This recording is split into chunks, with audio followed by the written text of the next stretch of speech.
म्हसवड नगर परिषदेचं मतदान जसं जसं जवळ येईल तसं प्रचाराचा रंग चढू लागलेला आहे।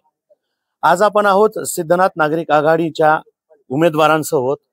प्रभाग 3 मध्ये आज ही प्रचार फेरी आलेली आहे। प्रभाग 3 मध्ये मल्हार नगर मध्ये मोठी प्रचार फेरी घरबेठी सुरू आहेत आणि या माध्यमातून उमेदवार तसेच थेट नगराध्यक्ष पदाचे उमेदवार आणि नेत्यांसह प्रचारामध्ये आघाडी घेतलेली आहे।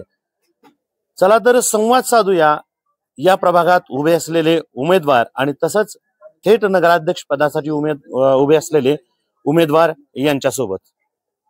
तुझं आहे ना, काय सांगचाल? गेले काही दिवस प्रचारामध्ये तुम्ही खूप मोठी आघाडी घेतली आहे।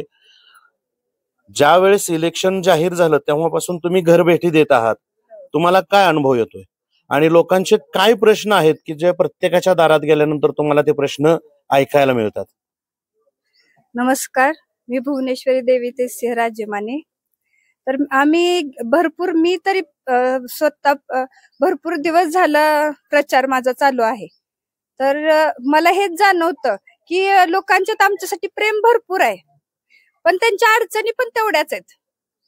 त्या प्रेमासाठी मला म्हणजे निवडून यायचंच आहे त्यांच्यासाठी। आणि त्यांच्या अडचणी मी बघतेच आहे की रोड वगैरे सगळे अतिशय खराब आहेत सगळं।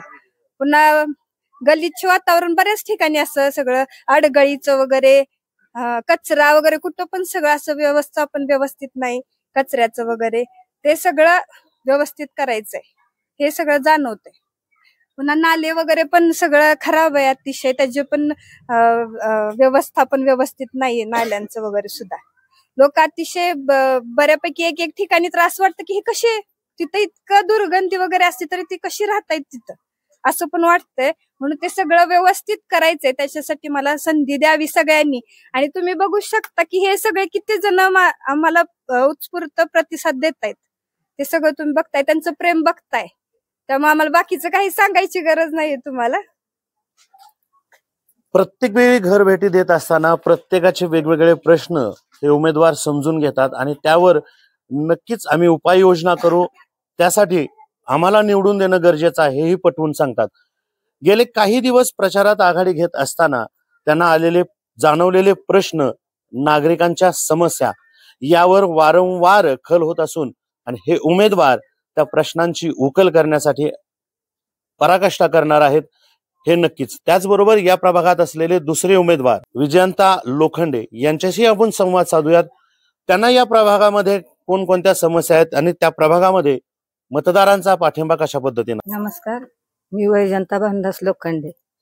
मी उभा राहिलेले आहे की कारण माझ्या वार्डामध्ये जे जे रस्ते खराब आहेत, कशाची पाण्याची टंचाई आहे, अडचणी आहेत त्या कोणाच्या, ही बघण्यासाठी आणि ही निवारण करण्यासाठी मी उभा राहिलेले आहे। आणि मला किती ह्याच्यातनं विजयाची ही लागते ती तुम्हाला सगळ्यांना दिसतंय। सगळ्याच प्रेम माझ्यावर किती आहे ते प्रत्येकाला दिसून आले। यासोबतच या प्रभागात एक सामाजिक कार्यकर्ते आहेत ज्यांनी प्रत्येक समाजवासियांसाठी झटलेले आहेत, ते म्हणजे सचिन लोखंडे। या पार्टीचे खंदे समर्थक आहेत, गेले कित्येक वर्ष समाजासाठी झटत आहेत। त्यांच्याकडूनही जाणून घेऊयात गेल्या 9 वर्षामध्ये त्यांना या समस्यांना कसं तोंड द्यावं लागलं ते। नमस्ते, मी सचिन भानुदास लोखंडे, प्रभाग क्रमांक 3 चे उमेदवार माझी मम्मी, थेटच्या नगराध्यक्षा राजमाने आणि माझे सहकारी पिंटू दादा त्यांच्या मिसेस। 3 नंबर प्रभागाचं सांगावं इतकं नवल कमीच आहे आणि प्रगतीच्या बाबतीत अगदी शेवटच्या टोकापर्यंत जर विचार करायचं म्हणलं तर 3 नंबर प्रभागाचं नाव निघतं। आणि नाव निघतं अशा प्रभागाचं की जेणेकरून विकासाच्या बाबतीत आमच्याबद्दल प्रत्येकी नेत्याची, प्रत्येकी पुढाऱ्याची दुर्लक्षता भरपूर आणि मोठ्या प्रमाणात जाणून येते। आताच्या चालू परिस्थितीत बघायचं झालं तर रस्त्याची तर व्यवस्था व्यवस्थित नाहीच नाही, परंतु जे राजकारण होतं ना ते आमच्यात असं खेचाखेचीचं राजकारण आहे की बाबा विकासाच्या बाबतीत राजकारण एकाही कुठल्या कार्यकर्त्याने किंवा पुढाऱ्याने आतापर्यंत केलेलं नाही। त्यामुळं आमच्या प्रभागाची जी दुरावस्था आहे ती केवळ विकासाच्या नावा बघायला गेलं तर पाण्याचा विषय घेतला तर आज कम्प्लिटली 15 दिवसातून पाणी येतं. आमचे आमदार साहेब म्हणाले की घर घर पाणी, तर 15 दिवसातनं आमच्या माचामाऊलीसनी पाण्याचा संघर्ष करायला लागतोय. दुसरी गोष्ट, लाईटीच्या बाबतीत बोललं तर व्यवस्था कुठल्या प्रकारची नाहीये.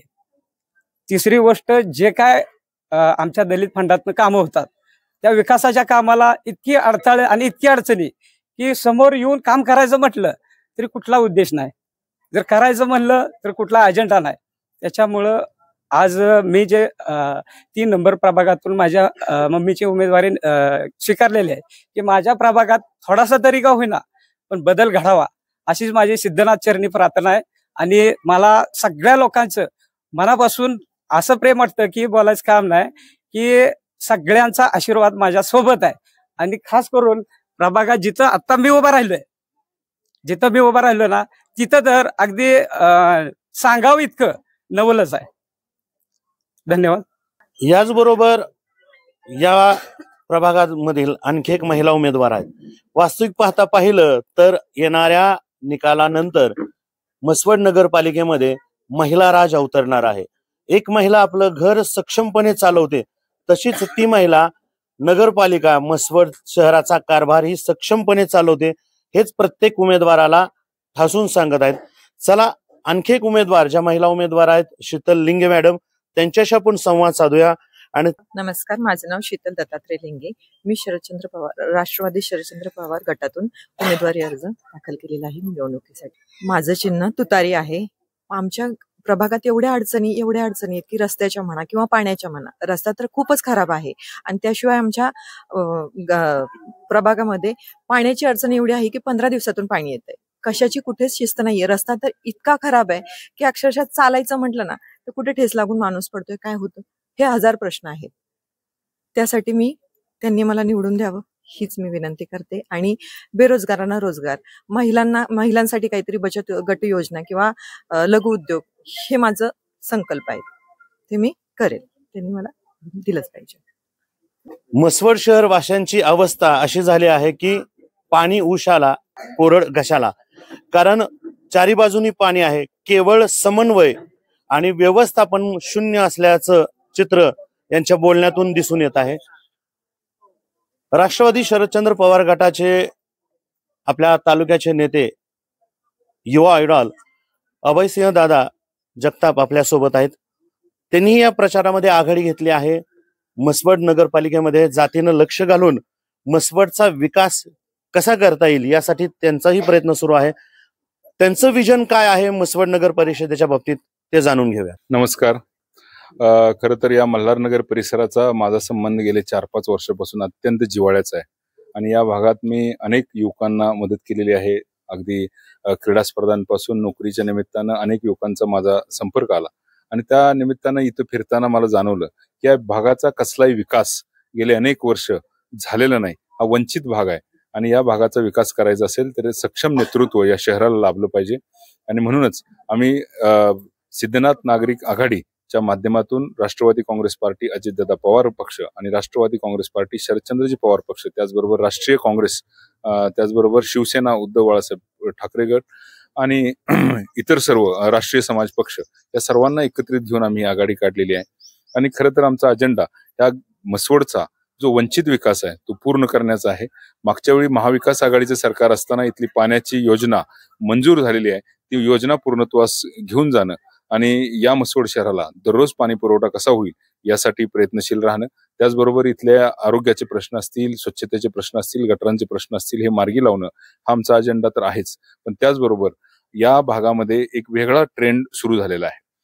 खऱ्या अर्थानं अण्णाभाऊ साठेंना मानणारा हा भाग हा मातंग समाजाचा भाग आहे आणि या भागामध्ये या हिंदू लोकांमध्ये एक हिंदुत्वाची भावना जागृत करून अण्णाभाऊ साठे विरुद्ध बाबासाहेब आंबेडकर असा एक संघर्ष निर्माण करण्याचा प्रयत्न एका RSS वादी संघटनेकडून होतो. आणि त्या निमित्तानं इथल्या लोकांची माती भडकवून त्यांच्यामध्ये जातीचा द्वेष निर्माण करण्याचं काम होतं.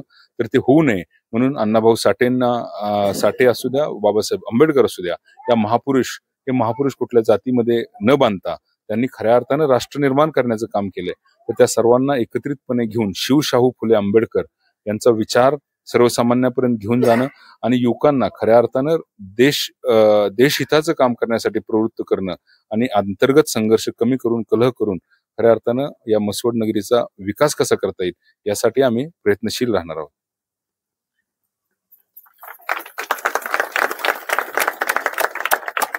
विकासाच्या मुद्द्यावर लढली जाणारी ही निवडणूक प्रचाराच्या दरम्यान आरोप प्रत्यारोपाच्या फैरी झडत आहेत आणि प्रत्येक जण आपापल्या परीनं त्याला उत्तरही देत आहे. येणारा काळ आपल्याला सांगेल की नेमकं विकासाच्या मुद्द्यावर कोण नगरपालिकेमध्ये जाईल आणि कोण म्हसवडचा विकास साधेल.